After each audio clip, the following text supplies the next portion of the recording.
the man suddenly noticed something strange. The buyer loaded 3 bullets into the gun 3 seconds faster than he could. When he deliberately misaligned the scope, she immediately noticed. With one simple adjustment, the sniper rifle hit a target a kilometer away.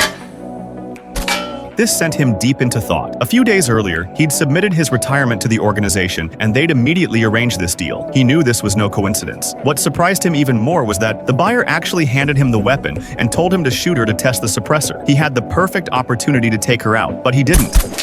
Instead, a better plan formed in his mind. The buyer was very satisfied with the weapon and ready to complete the transaction, but the man claimed some parts needed improvement. Luckily, she wasn't suspicious and gave him a 1-day extension. On the way home, Jack deliberately kicked his car's bumper to break it, then went to a repair shop. While the mechanic was fixing the car, Jack quietly stole some parts to carry out his next plan. Back home, he quickly disassembled the stolen parts. He added some washers and hammered them into place. Next, he cut a steel pipe into 9 sections, stacked them with the washers, and slipped on the outer casing. Everything fit perfectly. Just like that, he'd created an unaltered suppressor. To make sure it looked identical to the real gun, he bought a used gun on the black market, completely disassembled it, then reassembled it. It looked exactly like the previous one. He even made minor adjustments to every component. Then came the most critical step. He filed down the bullet tips, drilled a small hole in each, and dropped a bit of poison inside. Even if the bullet didn't hit a vital spot, the poison would take a life in an instant. The next day, the deal went ahead as planned. But after Jack handed over the special bullets to the buyer, she suddenly said she needed to use the restroom and wanted to test the gun again. Even the waiter rushed into the kitchen. Now Jack was alone in the restaurant. Something felt off. When the buyer returned, Jack quickly stuffed a hidden gun into his pocket.